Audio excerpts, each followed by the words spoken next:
forward to the release of a new Medal of Honor game.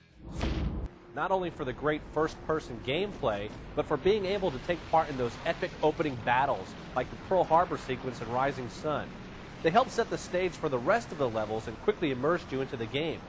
So the lack of that sensational beginning in EA's Medal of Honor Vanguard, out now for the PS2 and Wii, was the first of several disappointments with the game. First and foremost, the whole World War II thing is just so played out on the consoles that it's very hard to get excited about any particular part of the game. Every level, be it clearing bunkers or planting explosives on anti-aircraft artillery, just has a been-there, done-that feeling to them. The missions play out well enough, but there's just nothing new here. In Vanguard, you play as Frank Keegan, a paratrooper in the 82nd Airborne Division. But don't get too excited. There's very little parachuting in the game, and what is there is mindless at best.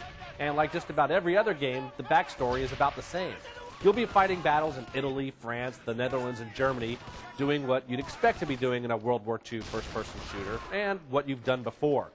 What hurts the game even further is the mindless AI. Your squad mates will run right in front of you, standing directly in your line of fire, and Nazi soldiers fail to exhibit any real sense of combat tactics other than ducking behind cover. As with most shooters now, you don't have any health bar, but your screen glows red as you're taking hits and you have to take cover to regain your health.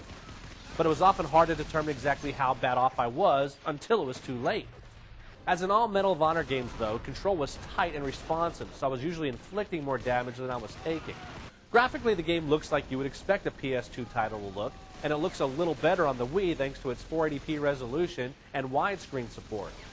Environments are well done with a good level of detail, like paratroopers overhead drifting down to join the battle. The game's sound effects are good, and your fellow soldiers will even warn you to get down when you're getting shot at, even point out enemy locations. There is a split-screen mode, but surprisingly, no online play. It's not that Vanguard is a terrible game, it's simply average and is hampered by the weight of its own franchise's successes, causing it to be met with high expectations. Expectations that will hopefully be met with Airborne coming in August. Medal of Honor Vanguard is out now for the PS2 and Wii, and Texas Gamer gives it a 2.5 out of 5. Now, gamers wanting to experience how a first-person shooter should be done will want to pick up Ubisoft's Ghost Recon Advanced Warfighter 2, the sequel to last year's must-have mega hit on the Xbox 360. And while some might be surprised how quickly the developers have turned around a sequel, there's enough improvements in the title that gamers who purchased the previous installment won't be disappointed, while at the same time impressing gamers new to the series. Advanced Warfighter 2 picks up pretty much where the first game left off, playing as Army Captain Scott Mitchell, member of the 5th Special Forces Group, or GHOST. While you don't need to have played the first game to enjoy the second, it certainly helps to understand the overarching plot, which essentially has you in the middle of a civil war south of the border in Mexico, and not to mention a nuclear threat looming over the U.S. Back on me. Gameplay will be immediately familiar to those who have played the first title, as not much has changed with the general gameplay. You will go on both solo and team missions depending on mission objectives, and at times will also have command of attack helicopters, tanks, and other items such as the useful overhead recon drone, which is now, by the way, much easier to control. Most of the time you will be on foot, taking advantage of the surrounding cover and leaning out for a quick shot at the enemy. The control is so simplistic and natural, it really lends to the game's authentic feel.